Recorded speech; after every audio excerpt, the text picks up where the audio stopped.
Member for Bassendean. Mr Acting Speaker, congratulations on your appointment and congratulations to all other members elected at the election. It's an honour to give my first speech as the Labor member for Bassendean. Can I first acknowledge the traditional owners of the land that make up the electorate of Bassendean and the land on which we meet today. I pay tribute to their elders past and present. I was speaking to one of the Indigenous leaders in Bassendean only a few days ago, and he shared a little of his story as a member of the stolen generation. He was taken away and put in an institution when he was not much more than a toddler, then forced to work for nothing. I cannot imagine what it would be like and how you would feel to be separated from your family and treated so badly. Yet he still spoke of his desire for all Australians, Indigenous and non-Indigenous, to live in this country together in harmony. I find the generosity of spirit shown by him and other Indigenous leaders towards non-Indigenous people to be quite incredible, and I thank them and I thank him for it. I hope that during my time in this place I can at least contribute something towards making good the wrongs of the past and building a better future for Indigenous people here in their own country. Some consider being elected to Parliament as an achievement in itself. I don't really see it that way. Rather, I feel as though I have applied to do a job for the people of Bassendean, and that after a very unusual selection process, I have been given the nod. So getting here is not an end in itself. It is what I do with this opportunity that really matters to the electors of Bassendean and to the broader community. I take this job very seriously, I'm up for the challenge, and I very much look forward to the next 4 years. I intend to work hard for the people of the electorate of Bassendean, whether they voted for me or not. Of course, getting elected is not a solo pursuit, and I would like to acknowledge some very important people. Firstly, to my family, I was extremely lucky to be brought up in a loving home. My mother, Marge, in particular, is a marvellous woman. I learned a lot of my values from her. She was always there to help others, and she placed little importance on material things or prestige. In fact, she had a healthy disrespect for those in high office, especially those who were more interested in the office itself rather than in actually doing anything useful. Her advice was, do something with your life that assists others. Don't just think of yourself. Wise words many years ago, wise words now. My father, Bernie, who is no longer with us, worked hard to raise a large family, and I thank him for that. Looking back, we did not have a lot, but the fact that he had secure employment, something that many people today don't have, the fact that he had secure employment contributed significantly to us having a good family environment. Thanks to my 5 siblings, Phil, Alison, Brian, Sue and Lorraine, no matter what you do in life, it is good to have brothers and sisters who are always there to remind you that you are still someone's little brother. To my incredible partner and my 2 kids, I can only say thank you. Rachel is equally, if not more, qualified than me to be standing here today. She is as committed to social justice as anyone I know. She was a great union organiser when I met her. She is now a committed environmentalist. And in all that, she finds time to be a great mother. She is not a mythical super mum. She is just a fantastic person who knows what's right and is prepared to work at it. Thanks to Sophie and Charlie, who are great kids and are here today. They are a great source of fun and advice, and I thank them for that. I must also thank the many people who gave generously of their time to be part of the campaign team Many thanks to the ALP members in the electorate, but especially to the Bassendean branch itself, who worked very hard. To Kylie, Jai, Mark, Carol, Anne, Valda and Clive, thanks for all your help.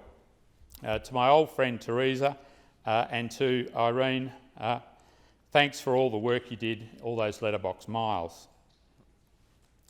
Thanks to everybody at United Voice for all the assistance that you gave me during the campaign. Many of you are here today. The Bassendean electorate is a great part of Perth. It enjoys kilometres of Swan River foreshore, relatively easy access to Perth and to the hills. The Bassendean township itself has a small town feel to it. The electorate has a lot going for it. The people are great. I actually enjoyed the months of door knocking I did before the election. I did have the odd door closed in my face, but overwhelmingly people were friendly and engaged. Wandering the streets, knocking on doors, actually gives you an opportunity to see bits of a community that may otherwise ordinarily pass you by. Thanks especially to the people who invited me in and to those who offered me water on those hot days. Friendly as it is, the electorate of Bassendean does exhibit some of the problems that face many parts of Western Australia. A shortage of affordable housing means that many are struggling to pay the rent or the mortgage, and many of the children of Bassendean families will find it hard to buy there. They are being forced to buy in suburbs further afield without the services and facilities that Bassendean enjoys. In many parts of the electorate, public transport is sadly lacking, while traffic congestion gets worse every day. If every member of the Cabinet had to use Tonkin Highway each day to get to work, we would have a train promised tomorrow. Residents in suburbs such as Beachborough, Kiara, Eden Hill and Lockridge don't get excited about the government's promised airport train link, because if they wanted to use it, it would first require a bus trip to find it. Needless to say, Metronet was very popular in my electorate. A train line along Reed and Tonkin highways would give real rail access to residents in the surrounding suburbs, rather than them having to rely on an inadequate bus service, crowded roads or the crowded Midland line. I do not intend to let this issue rest just because of the election result. The electors of Bassendean want and deserve better public transport, and I will continue to work for that. Another issue, big issue in my electorate, is the government's plans to privatise the new Midland Hospital that will replace Swan District's hospital when it closes. Across the political spectrum, the majority of people in the electorate of Bassendean, I believe, are opposed to this decision. The West Australian government has a long history of managing world-class public hospitals for all Western Australians. Yet the Court and Barnett governments have embarked on a hospital privatisation agenda. In the 1990s, the management of both the Peel and the Joondalup health campuses were handed to private companies. In the face of public opposition, the usual assurances were given that the private operators had been chosen only after rigorous selection processes and that they were well qualified to do the job. At Joondalup, it took just 7 years into, I think, a 20-year contract for the private operator to bail and on-sell the contract. The same has just happened at the Peel Health Campus. History has shown that both private operators chosen by the government were woefully inadequate. Now both hospitals will be run by the same private company. The same private company will run the major public hospitals in the northern suburbs and the Peel region without ever going through a public tender process. Against this background, this government is now proceeding to have the new Midland Hospital run by a private operator. No publicly released business case and no coherent explanation as to why this is in the best interests of the residents in the eastern suburbs or the nearby rural areas which will rely on the new hospital. This decision is made even more remarkable because the private operator has been allowed to refuse to provide some medical services purely on the grounds of its religious belief. Not only will these services not be provided, but no patient will be referred to another provider to access them. It will be as if they don't exist. I believe health services in a public facility should be provided on the basis of medical science, not on religious belief. I am sure the overwhelming majority of the public agree with this proposition, and the government knows its decision is not popular. Prior to the election, it embarked on a taxpayer-funded ad campaign to extol the virtues of the project, and it also stopped referring to the new hospital as the Midland Health Campus and started referring to it as the Midland Public Hospital, an example of spin over substance. So, Mr Acting Speaker, I will continue to campaign on this issue. I look forward very much to working with the local community groups in the electorate. I would like to mention just a few of them. Ashfield CAN, the Community Action Network, is a committed bunch of locals who want to see their suburb develop. The dedicated people at Brockman House work so hard in limited facilities to provide services for people in the Beachborough and surrounding areas. I look forward to working with them specifically in their search for larger premises. To all the groups that form part of the Good Neighbourhood project, hard-working people who do amazing work to help support some of the most disadvantaged families in our community. To the schools and childcare centres in the electorate who educate the next generation. I look forward to working with you to see our kids get the best start they can have in life. I especially want to mention the P&Cs who do such important work. There are 3 local government authorities that touch the electorate: the City of Swan, the City of Bayswater and the Town of Bassendean. Local government is important, and I hope that over the next 4 years this government handles this issue wisely. There are many sporting clubs who work so hard in the electorate. Most do so on a volunteer basis. I look forward to doing what I can to assist them. We have a famous waffle club in the electorate, Swan Districts Football Club. Like most waffle clubs, they are finding life difficult. They have a great youth program. They deserve to have a secure financial base. I also look forward to working with the businesses and the community members who hope to revitalise Old Perth Road, which has such potential. And to the clubs and groups like the seniors groups, the RSL, the Volunteer Fire Brigade, the churches and many others, I hope to be a resource to them and an advocate when necessary. Finally, I would like to give special mention to 2 groups that are very active in the Bassendean electorate. The first is the Bayswater and Noranda Community Bank. When I first moved to Bayswater in the 90s, the shopping precinct around the Bayswater train station had 3 banks. Within 5 years, the last, the Commonwealth, which was my bank, announced it was closing. Like others, I was angry at what the banks were doing, and I also feared that the loss of the last bank would be a final blow to the shopping precinct. Rather than just get angry myself and a few others started a campaign to convince the Commonwealth to stay. My campaign experience with the union was very useful, and within weeks we had an event outside the bank which was attended by hundreds of locals. We engaged the local businesses and we engaged the local councillors. The community feeling was strong. There was anger at the loss of face-to-face banking, but there was also anger that a large corporation was not there for the community. Ultimately, the CBA did not change its mind and it closed its doors, but we found another solution. We started our own community bank. We now have 2 branches, one in Bayswater, one in Noranda, with over 12,000 accounts and 730 shareholders. Our community bank was the first in metropolitan Perth.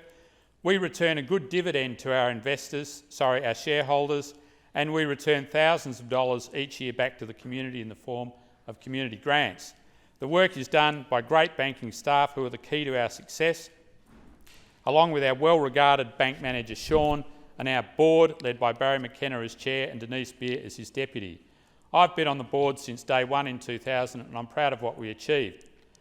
I mention the bank because on an occasion like this it's good to give the hard-working staff and board members some recognition for the work they do, but also because it's a great example of what a community can do when you decide to fight City Hall, to use that expression. The sheer size and muscle of the big banks means, logically, they should always win, but our community bank story shows what you can do when you have a go. We now have a thriving small business providing better banking services than we ever had, and a share of the profits go back to the local community. How good is that? It was also a pleasure to meet many of our shareholders and account holders as I door knocked. It seemed like there was one in every street. The second group that is well represented in the electorate and that I would like to give a special mention to is United Voice, the union that I had the honour to work for over 20 years, the last 10 years as WA Secretary. Over 500 of our members live in the electorate of Bassendean. It is still an honour and a privilege to be a member of the union. United Voice members come from industries such as aged care, childcare, health, education, cleaning, hospitality, manufacturing, security and disabilities. They educate our children, they care for our elderly, they keep our hospitals running, they make a disabled person's life more fulfilling, they scrape us off the road after a traffic accident, they clean our offices when we've gone home, they stand guard while we're asleep, they bake our bread and they serve our drinks. United Voice members are likely to be there when we're born and when we are laid to rest. To do that, they work day shift, night shift and everything in between. They work on weekends, at Christmas and every public holiday. They work full-time, part-time and increasingly casual. They work 2 jobs and they work hard, harder than most in this chamber could ever imagine. And yet they are so often given little reward for what they do and little respect. Mr. Acting Speaker, if I could have an extension. Extension granted. Most are women and most earn less than $50,000 a year. Most struggle to pay their bills. They are typical of many West Australians who are finding it difficult to survive in our economy. Many hang in there because they are committed to what they do, but increasingly they are finding that commitment alone does not pay the mortgage or the rent. Western Australia is blessed with the resources that make it one of the wealthiest corners of the globe, yet the rate of pay for a carer in aged care is less than $20 an hour. We pay a qualified childcare professional less in their whole working life than some Western Australian executives take home in a single year. I just repeat that. We pay a qualified childcare professional less in their whole working life than some Western Australian executives take home in a single year. Clearly, this is not right. But in the face of this injustice, these workers are not accepting victims. As members of United Voice, they are constantly pushing the boundaries of what our economic leaders say should be their lot, and they make a difference. United Voice members in WA, if they were doing the same job in many other countries, would be minimum wage workers. They would get the legal minimum in countries where that exists and nothing else. In WA, the legal minimum is $16.52 per hour, or $32,000 a year. Just imagine for a moment what it's like to live in WA on $32,000 a year. What would the standard of care be in aged care, in hospitals, in childcare or disabilities be if our members were on minimum wages? The workers and the clients would suffer. But as a member of United Voice and under union agreements in WA, a school cleaner earns $21 an hour, an education assistant working with special needs kids earns $26 an hour, an aged care worker can earn up to $22 and a disabilities carer can earn up to $23. And while I'm on wages, can I congratulate United Voice nationally for the $300 million commitment that has been negotiated with the Gillard Labor government to lift the wages of staff in childcare centres by $3 to $5 per hour. Now, none of these wages won by United Voice members under union agreements are sufficient, but imagine the plight of these workers and their clients if they had not taken their own futures into their own hands by joining the union, and in doing so they have at least lifted their wages above the legal minimum. Given the valuable work done in representing these industries over more than 50 years in WA, it never ceases to surprise me and amaze me that instead of applauding the work of the union, many in this House attack it. Few in this community or in this parliament would dare to argue that a carer working in aged care earning less than $20 per hour does not deserve more.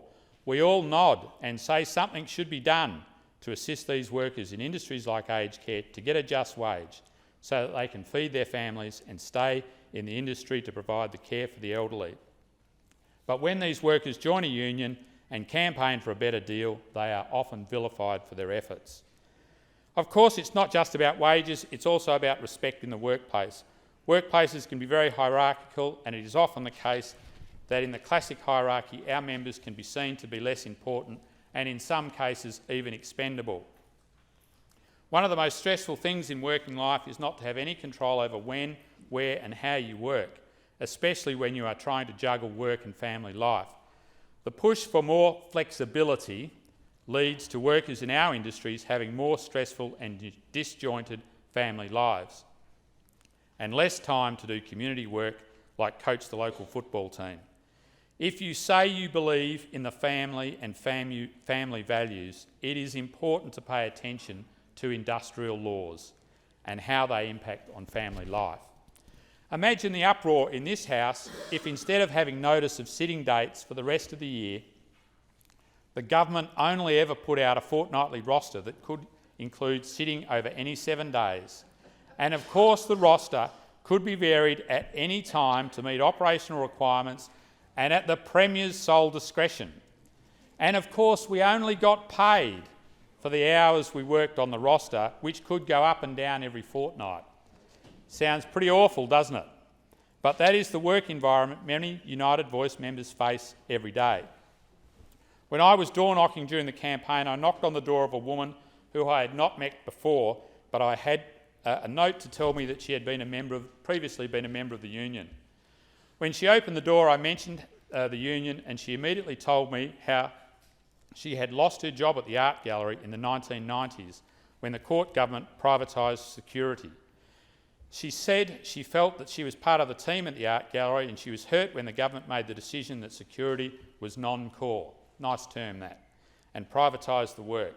She reluctantly took a job with a private security firm and then lost it 3 years later when a new company won the contract. They only employed guards with previous military experience. So she did a few years as a guard at a shopping centre before retirement, but she said it was not the same. She went from being part of the team working in an important Western Australian institution to being just another guard working wherever the company wanted her. She actually apologised to me at the end of the story for telling such a long story, but she said that even though it was such a long time ago, it still affected her today. Of course, she didn't have to apologise to me because I had heard many versions of that story told by workers impacted upon decisions to privatise or outsource jobs. The personal message to each worker is you're not wanted. The effects are personal and economic as well. The low pay, the lack of respect for the work you do, the constant push for more flexibility, these are the reasons why it is so important that unions like United Voice exist. There are plenty of places around the world where unions don't exist, and inevitably the average worker is worse off. So to the new leadership team at the union, Carolyn, Pat and Kelly, congratulations on your new role.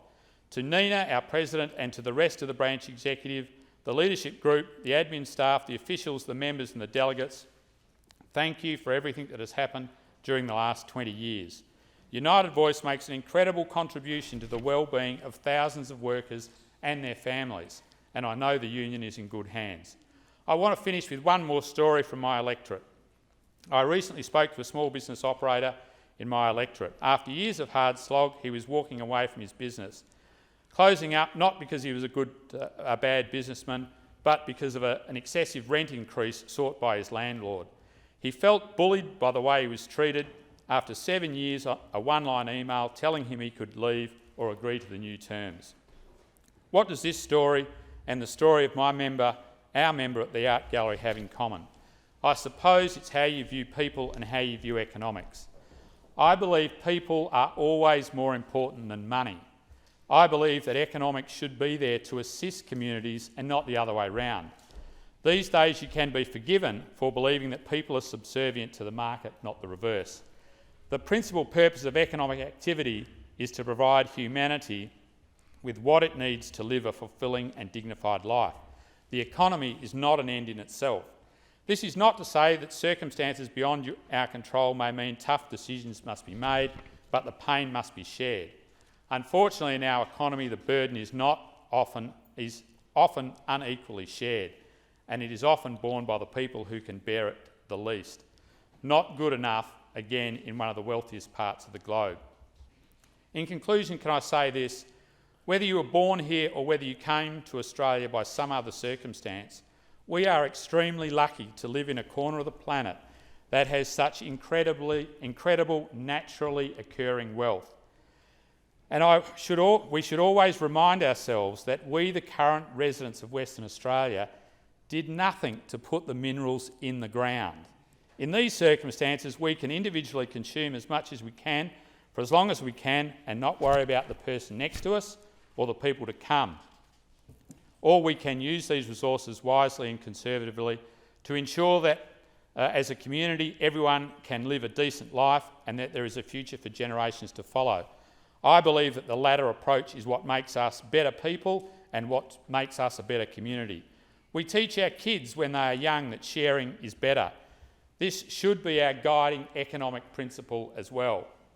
I know some people will say it's more about growing the size of the pie rather than sharing what is there. I find that to be grossly inadequate. Firstly, in our community, the pie is already pretty big. How much bigger does it need to be before everyone in Western Australia can have a roof over their head? Secondly, the world is full of countries where just increasing the size of the pie has not seen a fair standard of living for all. We need a healthy economy, but a healthy economy is one where everyone is included. In Western Australia, we are a long way from including everyone. That is why I believe in the Labor movement. The Labor movement and the Labor Party are two of the most efficient tools to ensure our economy looks after everyone, not just the few. That's why I'm proud that I worked for United Voice for all those years. That is why I'm proud to be here as a Labor member. That is why I'm proud of our community bank, a successful small business that is dedicated to genuinely serving the community. Finally, as a Parliament, we lay claim to being the leaders of this community. I believe true leaders should be judged not by the monuments they build, but on how well they treat the least privileged in our community. That will be my focus in this Parliament, and I look forward to the task. Thank you.